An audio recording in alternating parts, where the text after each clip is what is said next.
사랑하는 성도 여러분, 오늘은 5월 네 번째 주일 성령 강림 주일입니다. 예배하러 모인 여러분 축복합니다. 다 함께 자리에서 일어나셔서 성도의 교제를 나누겠습니다. 반갑습니다. 축복합니다. 사랑합니다. 성령 충만합시다.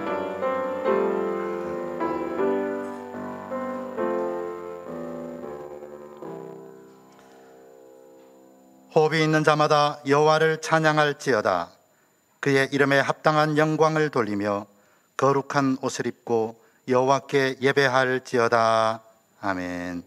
다 함께 찬송가 615장을 부르며 그 큰 일을 행하신 하나님을 찬양합시다.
오직 성령이 너희에게 임하시면 너희가 권능을 받고 예루살렘과 온 유대와 사마리아와 땅 끝까지 이르러 내 증인이 되리라 하시니라. 아멘. 거룩하신 하나님, 태초에 수면 위에 운행하신 하나님의 영이 이 시간 우리 가운데 운행하기를 원합니다. 오순절 마가의 다락방에 임하신 하나님의 영이 한 사람 한 사람 마음속에 임하기를 원합니다. 주를 예배하는 각자의 자리 위에 운행하옵소서.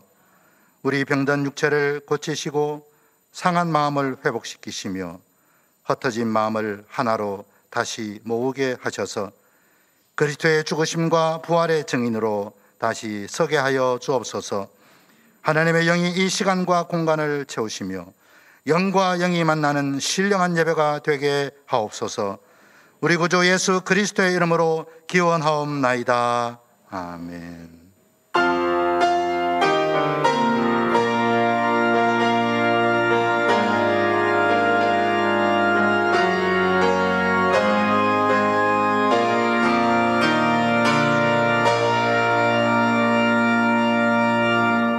지금은 고백의 기도 시간입니다.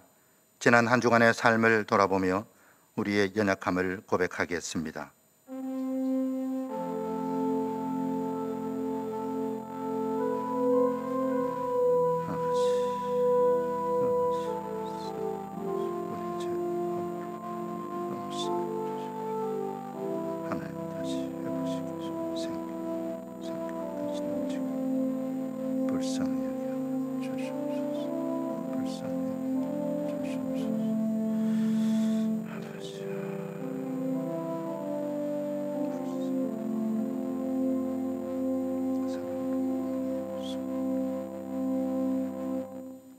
여기에 골로새서 1장 13, 14절을 통하여 우리에게 주시는 용서의 말씀이 있습니다.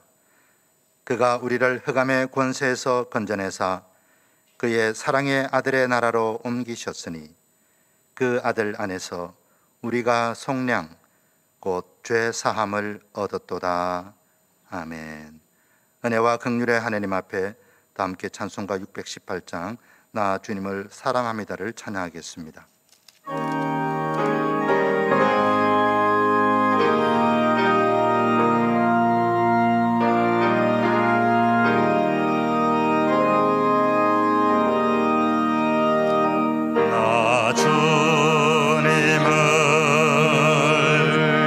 사랑합니다.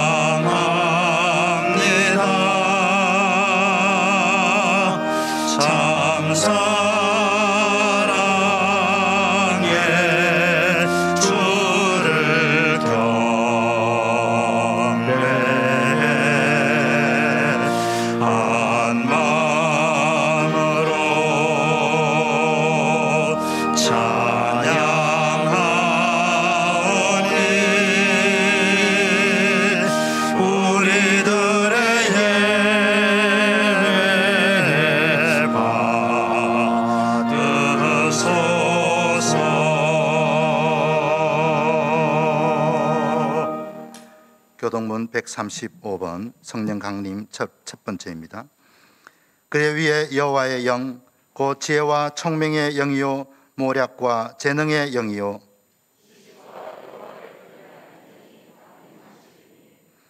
오직 하나님이 성령으로 이것을 우리에게 보이셨으니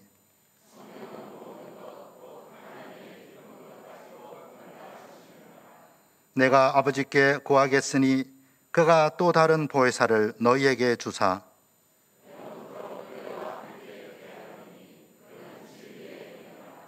보혜사 곧 아버지께서 내 이름으로 보내실 성령 그가 너희에게 모든 것을 가르치고 오직 성령이 너희에게 임하시면 너희가 권능을 받고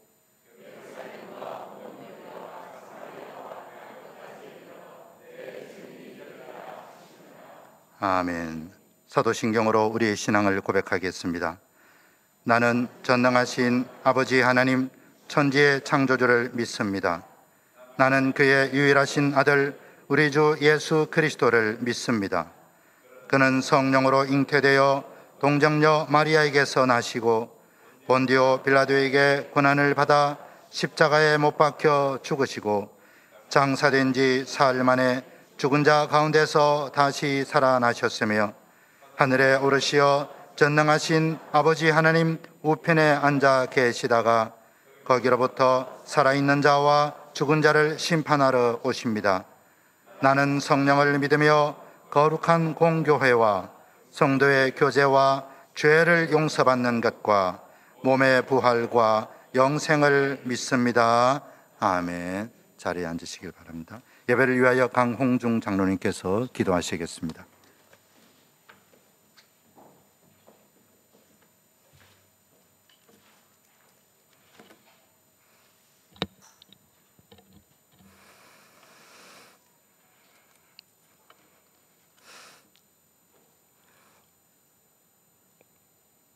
약속대로 저희들에게 오셔서 우리와 동행하여 주시는 신실하신 하나님, 오늘도 주의 날을 허락하시고 사랑하는 주의 자녀들을 예배의 자리에 불러주셔서 감사합니다.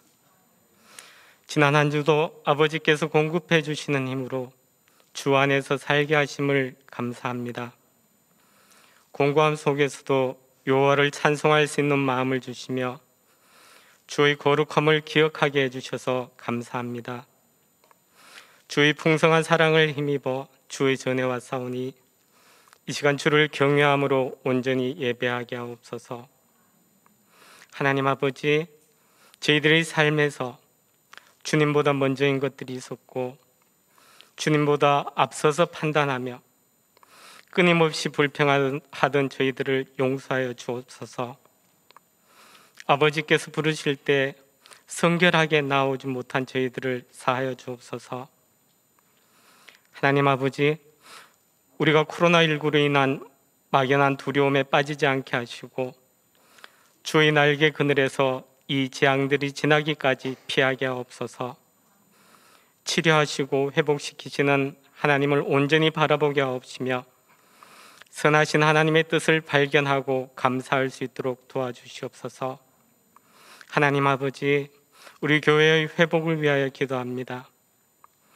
가르치는 이들은 말씀에 집중하여 양무리들을 먹이는 일을 온전히 감당하게 하시고 직분을 맡은 자들은 충성함으로 하나님의 교회를 세우며 성도들은 그리스도 안에서 나보다 남을 낮게 여기며 합력하여 선을 이루게 하옵소서. 비대면의 시간이 길어짐으로 나태해져가는 영적인 회복을 도와주시옵소서. 그리스도 안에서 서로 세워가는 성도들의 관계가 회복되게 하옵소서.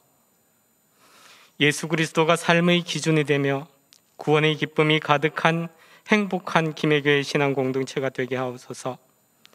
질병 중에 있는 성도들이 하나님 안에서 치유되게 하여 주시옵소서.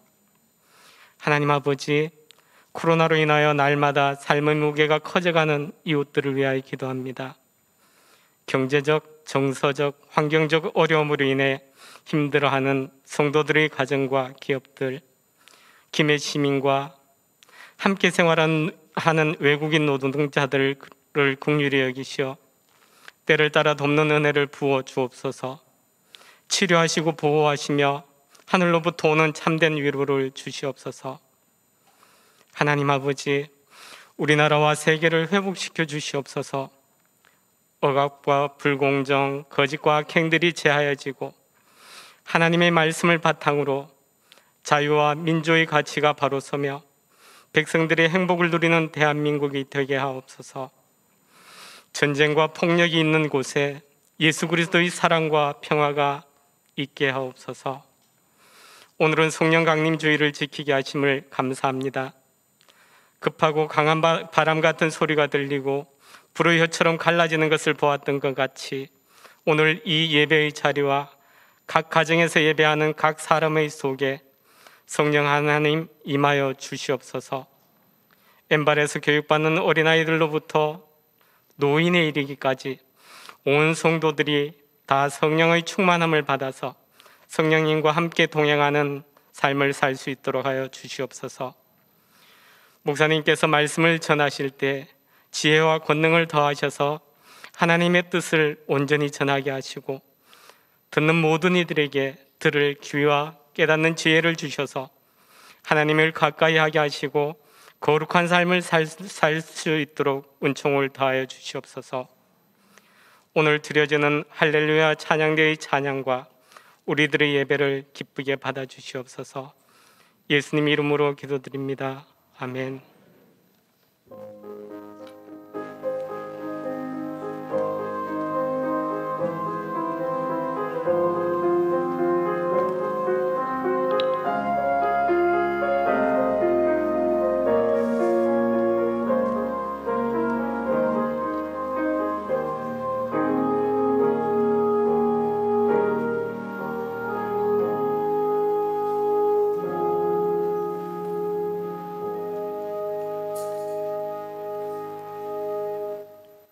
오늘 우리에게 주시는 하나님의 말씀은 신약성경 사도행전 18장 24절로부터 19장 7절까지의 말씀입니다. 사도행전 18장 24절로부터 19장 7절까지의 말씀.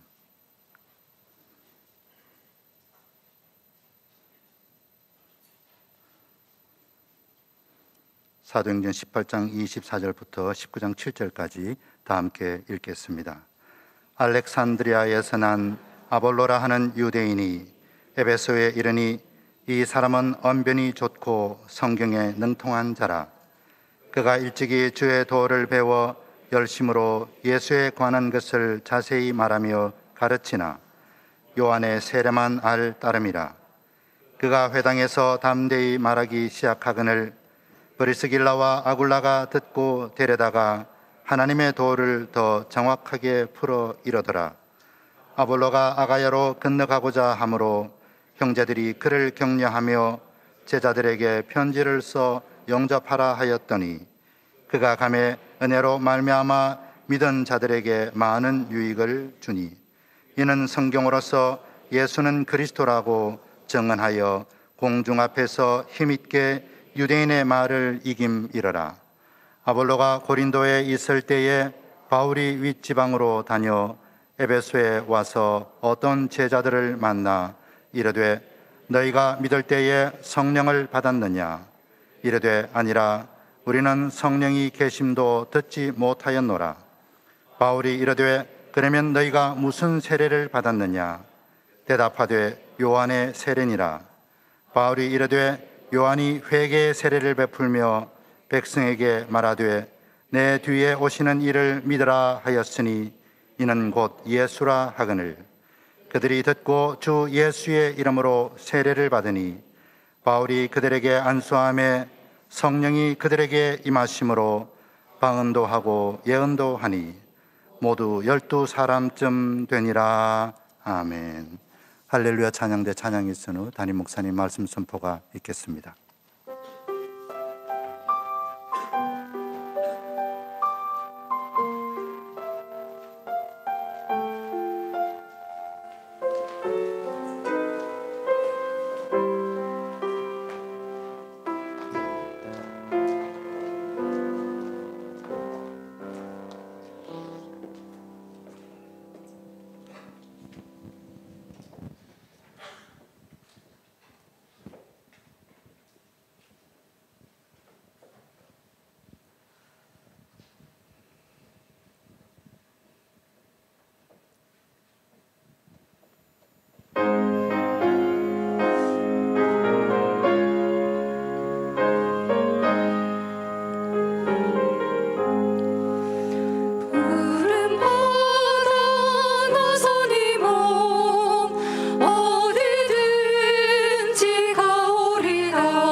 성령 강림 주일 예배의 자리로 나오신 모든 이들에게 우리 주 예수 그리스도의 은혜와 사랑이 또 평화가 가득하기를 축복합니다.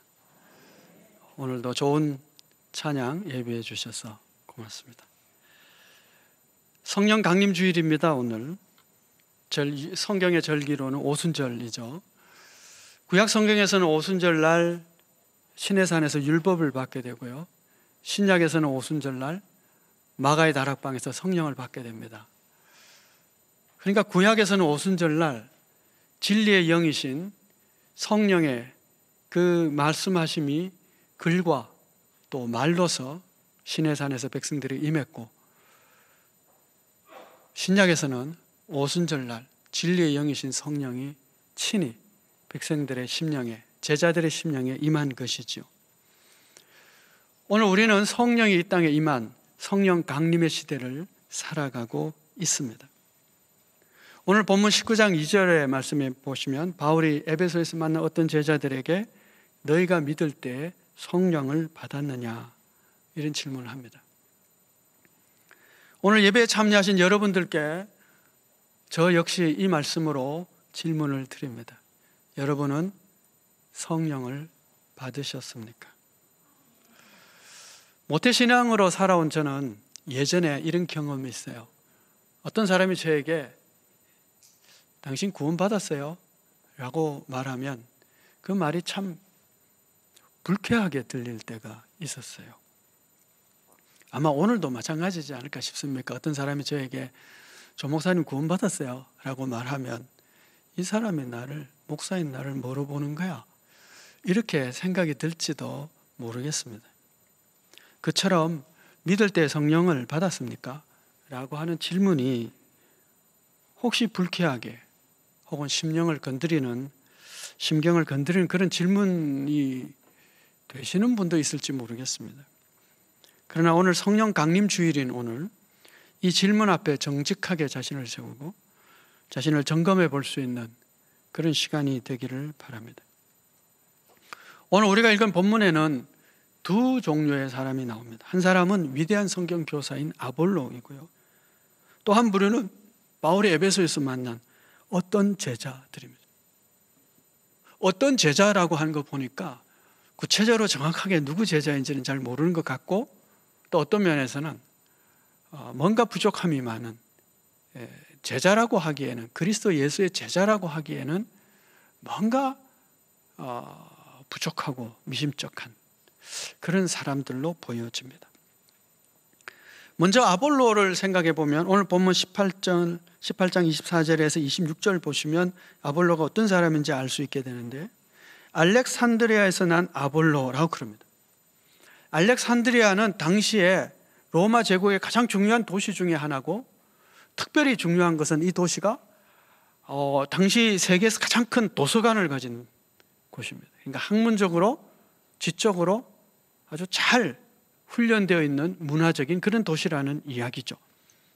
그곳에서 살았으니까 상당한 식견과 지식을 갖춘 사람이라고 생각할 수가 있습니다. 또 그가 유대인이었기 때문에, 또 본문의 말씀을 보시면 이 사람은 언변이 좋고 성경에 능통하다 그랬습니다. 지금 여기서 성경은 구약 성경입니다. 아직 신약이 기록되기 전이기 때문에 그렇습니다. 구약 성경을 잘 아는 유대인이었다라는 것이죠. 그러니까 알렉산드리아의 학문적인 전통과 그런 분위기에서 자란 사람이라고 생각해 보면 그의 성경에 능통하다는 것은 대단한 성경의 학문을 가진 자라고 할 수밖에 없습니다. 이 알렉산드리아가 유명한 것은 그곳에서 성경이, 구약 성경, 히브리 성경이 헬라 성경으로 번역한 70인역, 그것이 번역된 곳이기도 합니다. 그러니까 참 중요한 도시라고 할 수가 있겠죠. 그런데 25절 보면 그가 일찍이 주의 도를 배워 열심으로 예수에 가는 것을 자세히 말하며 가르치나 라고 말합니다. 그가 구약 성경에 아주 정통하고 학문이 있고 열심히 있는 자일 뿐만 아니라 예수에 관한 것도 자세히 듣고 배웠다 뿐만 아니라 그것을 가르치는 정도의 열심을 가진 자다는 것이죠. 우리 중에도 그렇죠. 어떤 걸 배우면 다른 사람에게 막 가르쳐주고 싶어하는 사람이 있잖아요. 어떤 사람은 대부분은 그냥 아이고 내가 뭘 이러면서 혼자 간직하고 있지만 가르치기에 힘쓰는 사람이 있는데 아볼로가 그런 사람이 같습니다. 그것도 보통 열심이 아니라서 알렉산드리아에서 에베소가 상당히 먼 거리에 있는데 여기까지 와서 그 자신이 깨달은 진리, 주의 도에 관하여 가르친 자였죠. 근데 그에게 한 가지 부족한 점이 있었는데 뭐냐? 요한의 세례만 알 따름이라. 그는 요한의 세례만 아는 사람이었습니다. 그가 요한의 세례만 알고 있었다는 것은 그가 예루살렘에 있는 예루살렘 교회와 예루살렘 교회의 중심적인 분들이었던 사도적인 전승 위에 서 있는 사람이 아니었다라고 하는 것을 뜻합니다. 즉 그는 예루살렘과 어떤 관련도 없었고 사도들과의 어떤 만남도 없었고 그 사도들의 전통 속에 이렇게 세워져 있는 뭐 일곱 집사님이라든지 이런 어떤 교회와는 관련이 없는 어떤 만남이나 교제가 없는 사람이었다라고 하는 것을 뜻합니다. 왜냐하면 사도행전에 기록된 성령의 임재, 성령 충만의 사건들을 쭉 살펴보면 사도행전 2장에서는 오순절날 다락방에 성령이 임할 때에 하늘에서 직접 임합니다. 그리고 이 다락방 오순절 사건 이외에는 모두가 다 하늘에서 직접 성령이 임한 적이 없습니다. 사도행전 8장에 사마리아 성에 복음을 전해지게 되고 그들이 믿게 되고 그리고 사도들이 그곳에 가서 17절 말씀을 보시면 이에 두 사도가 그들에게 안수하며 성령을 받는지라. 사도들이 가서 그들에게 안수할 때 성령이 임했습니다. 9장에는 바울이 성령 받는 사건이 나옵니다. 아나니아라고 하는 제자가 그에게 안수하며 예수께서 나를 보내어 너를 다시 보게 하시고 성령으로 충만하게 하신다 하니 즉시 사울의 눈에서 비늘 같은 것이 벗어져 다시 보게 된지라. 그럽니다. 사도적인 전승과 그 전통에 서 있는 그 예루살렘 교회의 전승에 서 있는 안디옥 교회의 다메섹 교회의 이 아나니아가 안수할 때 성령이 임한 것입니다. 고넬료 마찬가지죠. 10장 44절에 베드로가 이 말을 할 때 성령이 말씀 듣는 모든 사람에게 내려오시니 그럽니다. 고넬료 집에 성령이 임한 것은 그곳에 베드로가 있었고 말씀을 가르칠 때입니다. 19장 오늘 우리 본문이죠. 에베소 이곳에서 어떤 제자들이 성령 받는 사건, 바울이 그들에게 안수할 때 성령이 임한 것이죠. 그러니까 사도행전에서 쭉 우리가 볼 수 있는 성령의 임재는 다락방에 있었던 최초의 성령 사건 이후에는 그때 성령 받은 사도들의 전승 위에 서 있는 사도들과 그와 관계된 제자들과 그에 관계된 그때 그 사도들로부터 성령 받은 사람들에 의해서 성령이 임하지 단독적으로 임하지 않은 것입니다. 그래서 요한의 세례만 알고 있었다라고 하는 것은 이 아볼로가 이 예루살렘 교회의 전승위에 서 있지 않았다는 얘기고 그 사도들이나 그 교회에 관계된 사람들과 만난 적이 없는 사람이라는 것이죠.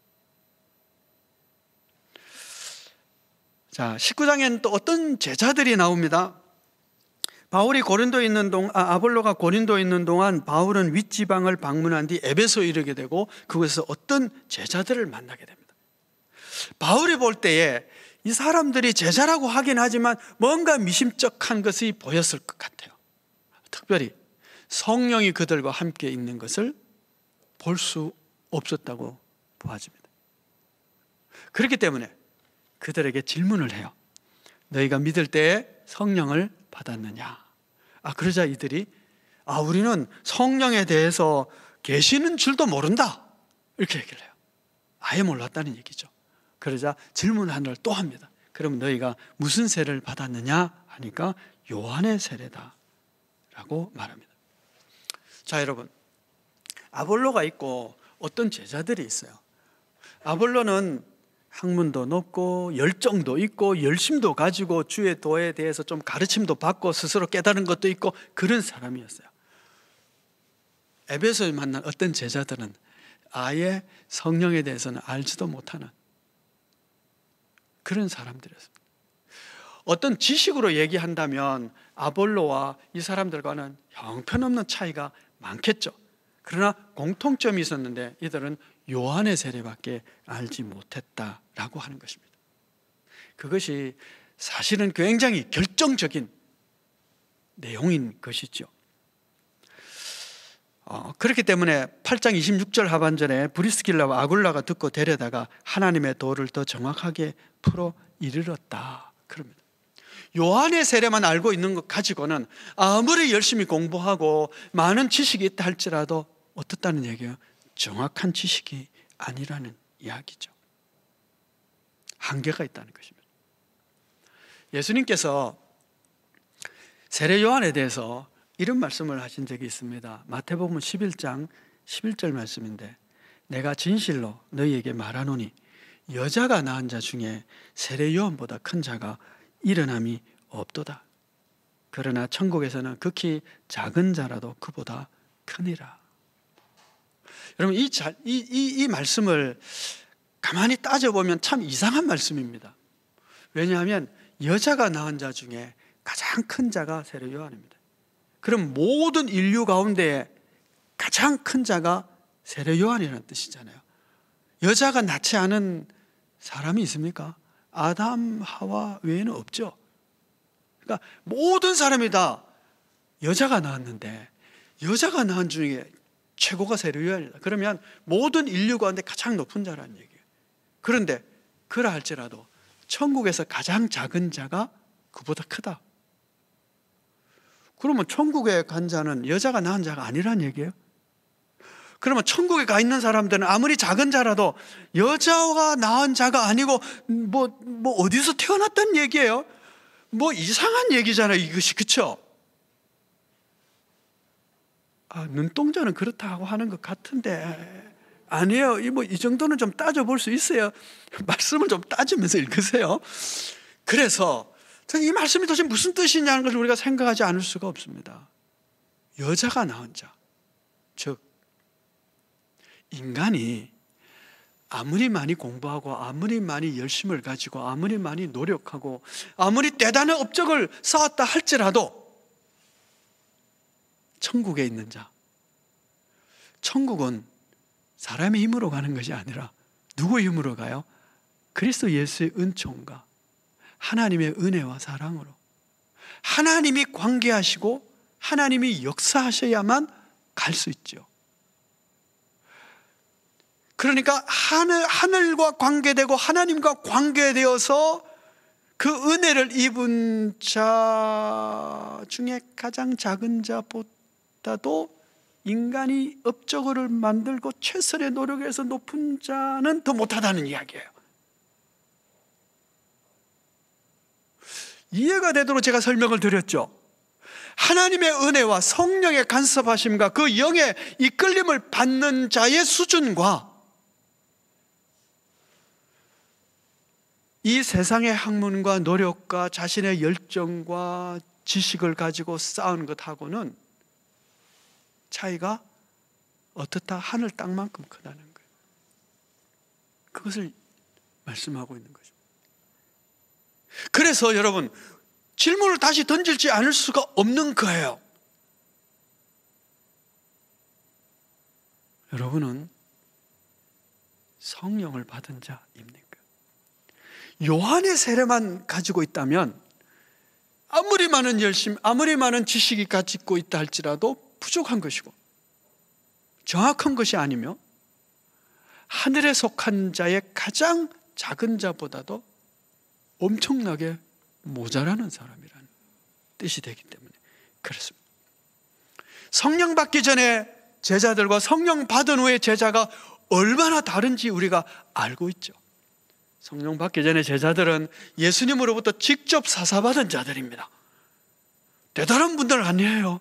3년 동안이나 최고의 선생님인 예수님께 가르침을 받았지만 그들은 두려움에 쌓여 있었고, 그리고 예수를 부인하고 도망가고, 부활의 소식을 듣고도 의심쩍하고 엠마오로 내려가고, 부활의 소식을 듣고도 내가 그 손을 만져보고 그 옆구리에 손을 넣어야만 믿겠다라고 말하고, 부활 소식을 듣고도 나는 갈릴리 가서 그냥 고기나 잡아야 되겠다 하고 갈릴리로 가버린 제자들입니다. 그런데 성령 받고 난 후에는 그들이 달라져 버렸어요. 예수님께서 말씀하셨죠. 예수님 떠나지 말고 성령을 받아라. 성령이 임할 것인데 그러면 너희가 권능을 받게 될 것이고 그리고 증인이 될 것이다. 이렇게 말씀하셨거든요. 실제로 그들이 성령 받고 난 후에는 권능 있는 자가 되었어요. 말씀을 해석하는 능력이 달라지고 선포하는 능력이 달라지고 선포할 때 나타나는 열매가 달라지고 그렇죠? 기도의 능력이 달라져 버렸어요. 더 이상 세상의 협박 그런데 두려워하는 자가 아니라 이제는 담대히 맞서고 십자가를 지고 그리고 주님의 부르심의 사명의 길을 가는 자가 되었던 것이죠. 달라도 너무 달라졌죠. 그래서 여러분, 우리가 믿을 때에, 여러분은 믿을 때에 성령을 받았느냐? 이 질문은 대단히 중요한 질문이 아닐 수가 없는 것이죠.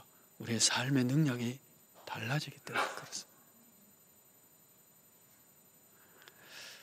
자, 19장 말씀을 보시면 바울이 어떤 제자들을 만나서 아무리 봐도 성령 받은 것 같지는 않은 수상쩍한, 그러면서도 그들이 스스로 믿는다고 하는, 나중에 보니까 이분들이 12사람쯤 되는 걸 보니까 같이 몰려다니고 있었는지는 모르겠습니다. 사람들을 만나서 두 질문을 합니다. 아무리 수상쩍어서 너희가 믿을 때 성령 받았느냐 믿고 질문을 하고, 성령이 있는지도 모른다 그러니까 또 질문 하나 하죠. 그러면 너희가 무슨 세례를 받았느냐? 여러분, 이 두 질문이 가지고 있는 의미가 참 중요합니다. 자, 첫 번째 질문, 너희가 믿을 때 성령을 받았느냐라고는, 이 질문은 믿음과 성령을 연관시킨 겁니다. 즉 믿는다면 성령 받아야 되는데 너희가 믿을 때 성령 받았느냐? 이렇게 질문한 거예요. 즉 너희가 믿는다고 하는데 성령 받지 않았다는 얘기는 그건 참된 믿음이 아니라는 얘기고, 너희가 정말 믿는다면 성령 받아야 되는데 너희가 받았느냐? 이렇게 질문한 거예요. 그래서 성령과 믿음을 연관시킨 거예요. 자, 그들이 성령 안 받았다고 하자. 두 번째 질문을 합니다. 두 번째 질문은 그러면 너희가 무슨 세례를 받았느냐라는 거죠. 너희가 정말 제대로 된 세례를 받았다면 성령 받았을 것이라고 하는 세례와 성령을 또 연관시킨 것이죠.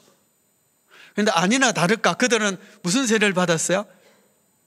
주 예수 그리스도를 그 이름으로 세례를 받은 것이 아니라 요한의 세례만 받았다고 한 것이죠.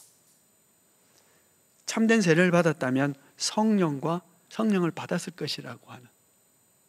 그래서 이 두 질문을 함께 우리가 묶어서 생각해 보면, 바울이 지금 이 두 질문을 할 때 그 배경에는 어떤 배경이 있느냐 하면, 믿는다면 성령 받아야 되고 세례 받았다면 성령 받아야 된다고 하는 믿음, 세례, 성령이 함께 가는 것이다. 물론 인식의 순서가 달라질 수 있고요, 또 세례받는 그 시간의 순위 조금 달라질 수 있지만, 그러나 이것은 함께 가는 것으로 믿으면 성령 받고 세례 받았다라고 하는. 사실은 세례 받는 때 반드시 질문하잖아요. 예수 그리스도를 주와 구세주로 믿습니까? 이거 질문하잖아, 그렇죠? 앞으로는 하나님만 섬기고 그렇게 살겠습니까? 예수를 구주로만 섬기겠습니까? 이거 질문하잖아요. 그때 예라고 하는 것이 그 믿음의 고백이거든요. 그러니까 그 믿음의 고백과 세례와, 그러면 이렇게 세례 고백했으면 뭐가 있다? 성령을 받았다는 이야기죠. 이것이 함께 간다는 말씀인 것입니다. 사도행전 2장 38절에서 베드로가 사람들이 성령 사건 때문에 막 질문하고 이게 뭐냐라고 할 때 쭉 설교하면서 한 설교 중에 이런 말씀이 나오죠. 베드로가 이르되 너희가 회개하여 각각 예수 그리스도의 이름으로 세례를 받고 죄사함을 받으라. 그리하면 성령의 선물을 받으리니. 베드로는 지금 무슨 말씀을 하느냐면 회개하라. 그죠? 회개해야 그 다음에 뭐예요? 그리스도 예수 이름으로 세례를 받으라. 그러면 어떤 일이 생겨요? 성령을 선물로 받겠다. 회개와 세례와 성령을 함께 묶어놓고 있는 것이죠. 자, 그러면 이 베드로의 설교와 바울의 이 두 질문을 함께 묶어버리면 어떤 일이 생기느냐 하면 믿음과 회개와 세례와 성령의 임재는 함께 가는 것입니다. 하나다라고 하는 것입니다. 자, 예전에는 이제 세례 문답 하기 전에 이제 약간 이제 교육을 하게 되는데, 교육을 하게 되면 제가 이런 질문을 해요. 예수를 구세주로 믿습니까? 왜냐하면 믿어야 세례 주니까. 기본적인 질문이죠. 믿습니까? 믿는다. 그러면 하나님이 아버지이심을 믿습니까? 그러면 믿는다 그래요. 그러면 성경 말씀이 참된 하나님의 말씀이요 진리임을 믿습니까? 그 정도는 믿어야죠, 그렇죠? 그런 질문을 하다가 이제 제가 불쑥 이런 질문을 해요. 그러면 오늘 죽어도 전당 갈 걸 믿어요? 이렇게 믿습니다. 그러면 앞에는 예 그랬다가 오늘 죽어도 전당 갈 거 확신해요? 그러면 그건 아직까지 이렇게 이제 표정이 이제 미묘해지죠. 예, 제가 그걸 노린 거죠. 그런 제가 다시 설명을 해요. 자, 예수 그리스도를 믿는다는 것은 이런 겁니다.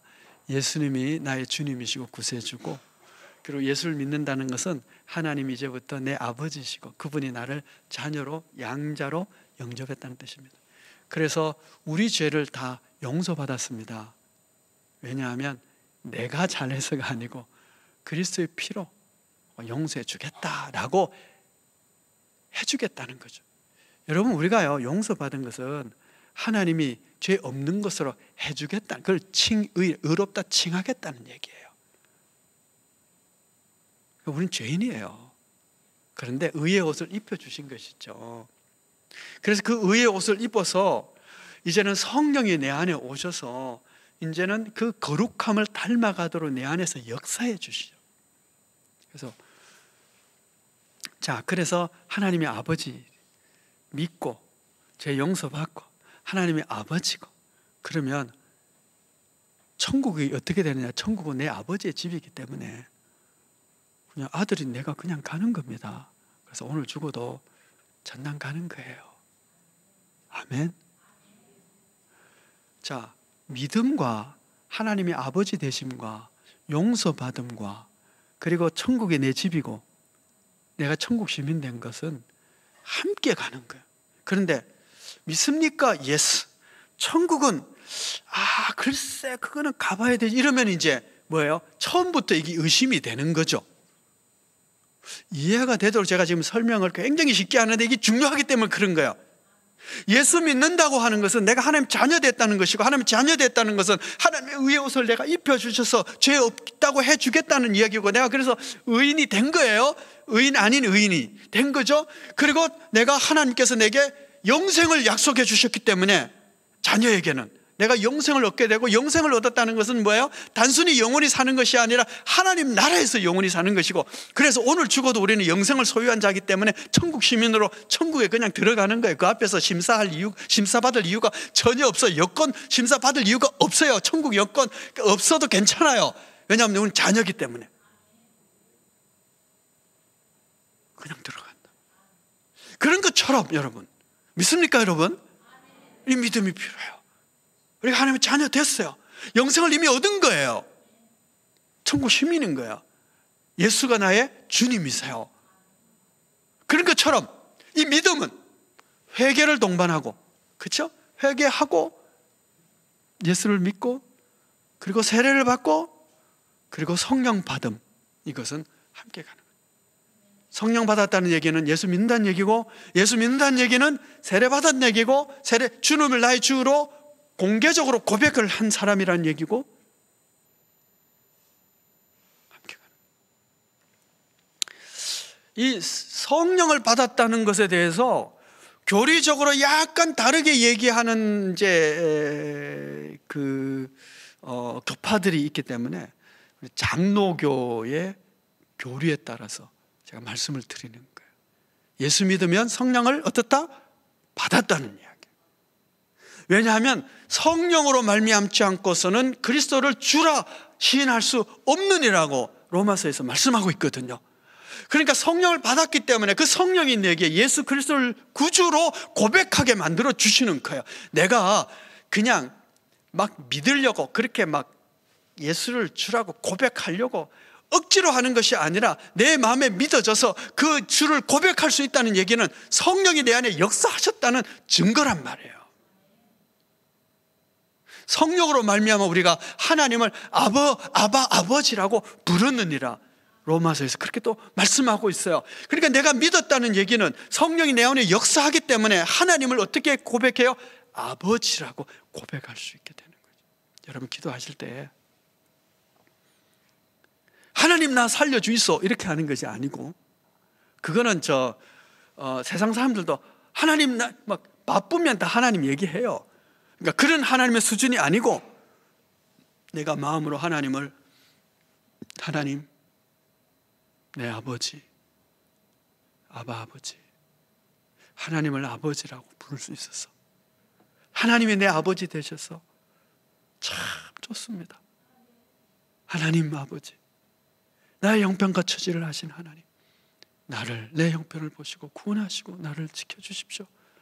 이렇게 마음으로 영으로 기도할 수 있다는 얘기는 성령으로 말미암지 않고서는 안 된다라고 성경은 말씀하고 있죠.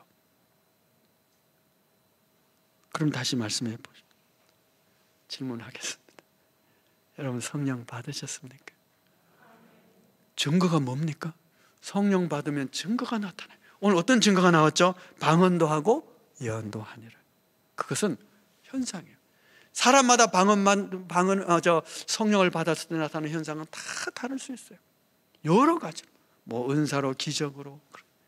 그러나 성경이 지금 중요하게 말씀하고 있는 것은 내가 성령 받으면 그리스도를 주라고 믿음을 고백할 수 있게 되고, 그 믿음을 공개적으로 고백했기 때문에 세례를 받게 되고, 그렇죠? 그 성령이 내 안에 오셨기 때문에 내가 전에 모르던 죄를 회개할 수 있게 되고, 하나님 없이 살던 것이 내가 얼마나 잘못됐구나 그걸 회개하고, 그래서 난 이제부터는 그리스도만 섬기겠습니다 고백하게 되고, 그러니까 그 회개와 고백과 예수 믿음과 성령이 함께 가는 것이다 라고 하는 것입니다. 그럼 다시 묻겠습니다. 여러분 성령 받으셨습니까? 어떤 현상이 있으십니까? 하나님을 아버지라고 부를 때 그 친밀함을 느끼십니까?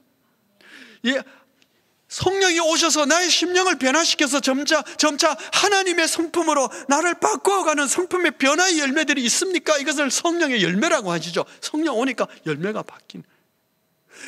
성령을 받아서 여러분 성령을 받으면 권능을 받거든요. 권능을 받으셨습니까? 어떤 권능요? 과거의 죄악을 이기는 권능, 하나님의 말씀을 깨닫는 권능, 그리고 주의 말씀에 순종하는 권능, 우리를 순종케 해서, 그러니까 뭐가 돼요? 증인 되게 한다고 그랬잖아요. 예수 그리스도가 주님입니다 막 고백하고 당신 예수 믿으세요 라고 말할 수도 있지만, 내 사는 삶의 변화들을 보면서 내가 너 때문에 예수 믿었다라고 말하는 사람들이 생겨지는 것이죠. 증인이 되니까, 내 삶이 증인이 되니까, 내 삶이 성령이 함께 하시는 증인이 되니까 사람들이 나를 통해서 예수 그리스도를 보는 것입니다. 내가 너 때문에 예수 믿고 싶어졌다, 증인이 되는 겁니다. 바울은 에베소에서 만난 사람들에게 제자라고 하는 사람들이 아무리 봐도 제자가 아닌 것 같아서 느닷없이 질문을 하는 거예요. 너희가 믿을 때 성령 받았느냐? 그 안에 성령의 역사하심을 볼 수 없었고, 그 안에 성령의 권능을 볼 수 없었고, 그들에게서 성령의 열매를 볼 수 없었고, 성령이 임할 때 나타나는 현상들을 보지 못했기 때문에 질문한 것이죠. 너희가 믿을 때 성령을 받았느냐? 여러분, 그리스도를 구주라고서 하나님을 아버지라고 그분과 점점 친밀해지는 것, 성령이 임했기 때문입니다. 증거가 있으시죠? 성령의 열매인 사랑과 희락과 화평과 그 열매들이 맺어지고 있습니까? 조금씩 잘하고 있습니까? 성령이 하신 것입니다. 하나님의 말씀을 읽고 기도하고 말씀을 들을 때에 진리의 깨달음들이 있으십니까? 성령이 임했기 때문에 나타나는 현상입니다. 영적인 깨달음들이 오는 것이죠. 그런데 바울은 성령 받은 사람도 있고 성령에 충만한 사람도 있다고 성경은 말해요. 왜냐하면 성령은 받았지만 육의 소욕을 따라 사는 사람들이 있다고 그러거든요. 육의 소욕을 따라. 그래서 성령의 충만함은 간구고 갈망이 필요한 것이죠. 성령 강림 주일입니다. 그래서 여러분들에게 지금 함께 기도하기를 원합니다. 어떤 기도를 하느냐? 성령의 나타남이 없다면 성령 충만함을 성령 임재를 기도하시기 바랍니다. 이렇게 기도하면 돼요. 주님, 제가 주님을 믿는다고 하는데 성령도 받기를 원합니다.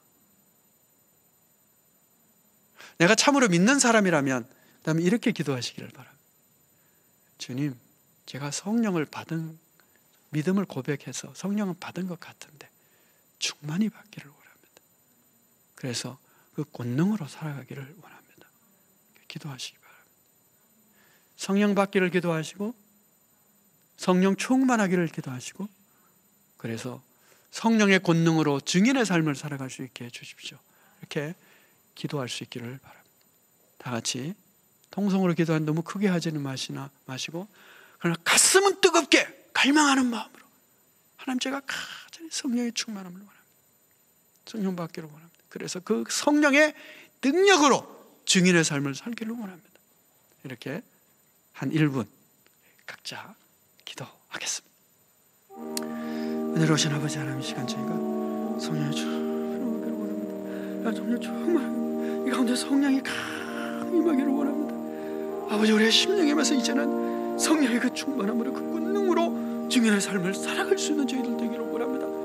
그 성령의 강한 능력으로 말씀을 깨닫게 하시고 진리의 영에 순종을 받게 하시고 주의 성품을 닮아가게 해주시고 아버지, 그래서 예수님께 되었다고 그 성령의 강한 열매로 말미암아 담대하게 복음을 전하는 저희들 되게 하여 주옵소서. 세상을 이길 수 있게 하여 주옵소서. 우리의 참한 권능이 육신의 영광도 이길 수 있는 힘을 주님 주시옵소서. 우리 주 예수 그리스도 주님의 시간 성령 하나님과 함께 하여 주옵소서.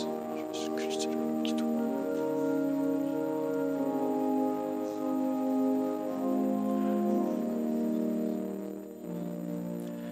존귀하신 아버지 하나님, 성령 강림 주일에 저희가 주님 앞에 나와 예배를 드립니다.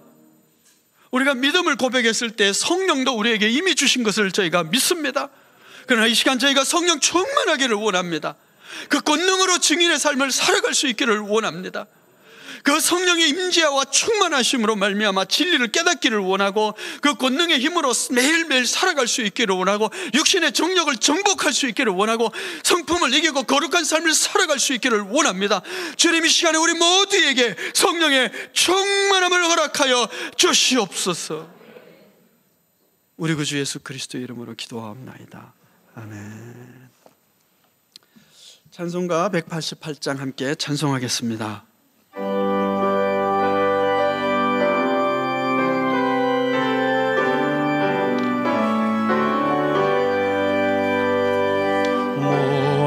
무한하신 주 성령, 우리 어두운 성품에 생명빛을 주소서. 보혜 사시어 우리 죄를 씻으사 피곤한 자 힘주며 잃은 양 찾으소서. 보혜 사시어 우리 마음의 평안을 이슬같이 내리사 열매 맺게 하소서. 보혜 사시어 우리들의 연약함 안식하며 도우사 우리 위에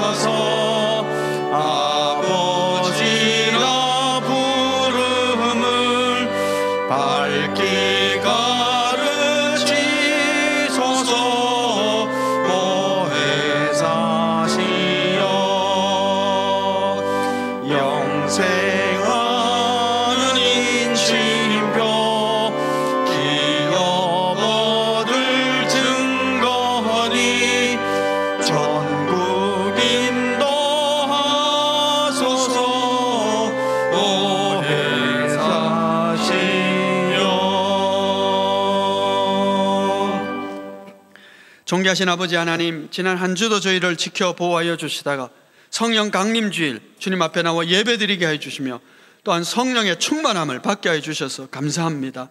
저희가 감사한 마음으로 예물을 준비하여 또한 이 예배에 나왔사오니 예물도 받아주시고 감사하는 심령의 하늘의 평안과 성령의 충만함과 그 열매로 넘치게 하여 주시며 감사하는 가정마다 주께서 평안과 사랑으로 화평으로 쓸 것에 부족함이 없는 부요함으로 그리고 그 일터에는 행하는 일들마다 형통하도록 주께서 복내려 주옵소서. 예수 그리스도의 이름으로 기도하옵나이다. 아멘. 지금은 우리 주 예수 그리스도의 은혜와 하나님의 크신 사랑과 성령의 교통하심이 성령의 충만함으로 그리고 그 하늘 권능으로 증인의 삶을 살기를 원하는 우리 모든 형제 자매들 위해 영원토록 함께 없시기를 축원하옵나이다. 아멘.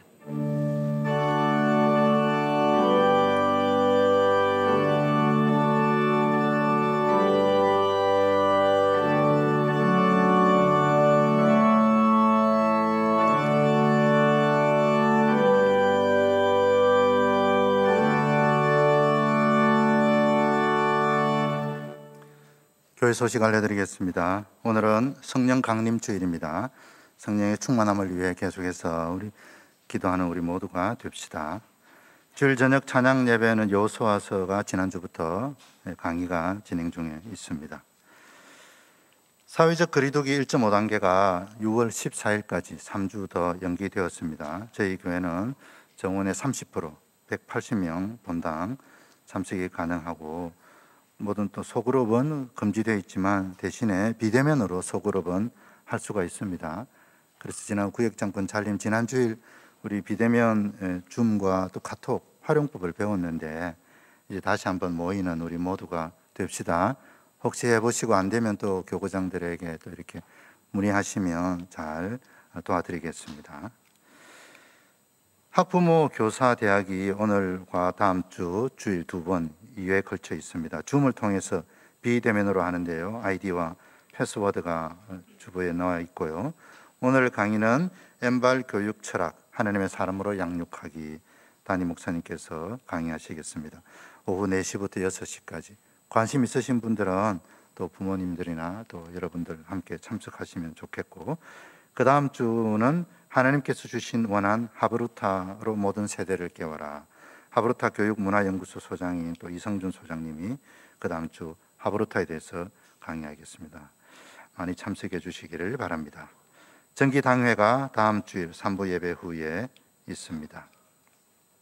주보에 없는 광고인데요. 우리 홈페이지에 보면 나눔과 소통란에 40일 기도 행진이라는 란이 있습니다. 담임 목사님께서 지난번에 말씀하셨듯이 교역자들이 먼저 40일간 회복을 위한 기도 행진을 하는데 그게 양식과 기도 방법 이렇게 다 있거든요.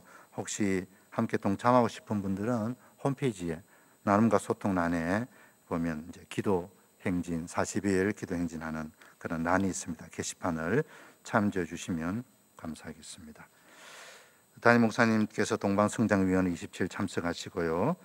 또 교우 소식을 보시면 우리 손성민 집사님, 김광숙 군사님의 아들 우리 손문규 군이 이번 토요일 5월 29일 낮 12시에 충북 청주시 서원경 교회에서 있습니다.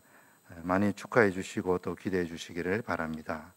우리 이사하신 집사님도 계시고 또 아직도 병실에서 하나님의 치유의 손길을 기다리는 우리 어린아이부터 또 어르신들까지 있습니다.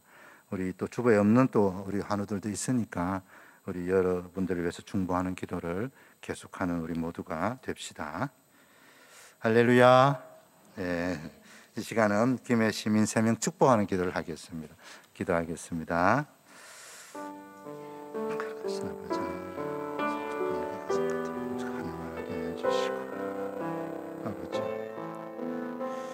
아버지, 그 하나님께 주시옵소서. 예수님의 이름으로 기도드립니다. 아멘. 이 시간에 김해교회 3.1운동 실천 캠페인을 다 함께 제창하겠습니다. 시작. 매일 3장 성경 읽기, 매일 3명 축복하기, 매일 3가지 감사하기. 이번 주 암송은 지난주와 같이 쉐마의 말씀입니다. 다 함께 암송하겠습니다. 시작. 신649 이스라엘아 들으라. 우리 하나님 여호와는 오직 유일한 여호와이시니 너는 마음을 다하고 뜻을 다하고 힘을 다하여 내 하나님 여호와를 사랑하라. 오늘 내가 내게 명하는 이 말씀을 너는 마음에 새기고 내 자녀에게 부지런히 가르치며 집에 앉았을 때든지 길을 갈 때든지 누워 있을 때든지 일어날 때든지 이 말씀을 강론할 것이며 너는 또 그것을 내 손목에 메어 기호를 삼으며 내 미간에 붙여 표로 삼고 또 내 집 문설주와 바깥문에 기록할지니라. 아멘. 다 함께 자리에서 일어나셔서 폐허성을 부르며 삶의 예배로 나아가겠습니다.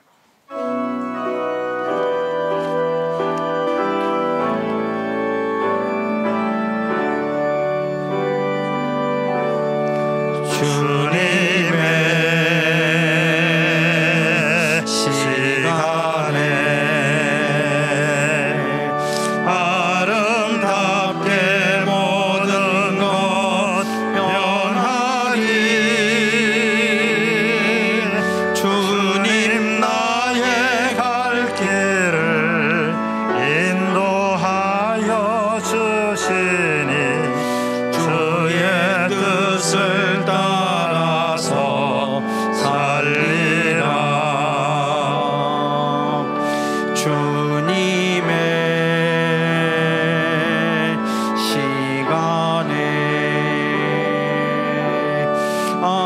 아름답게 모든 것 변하리.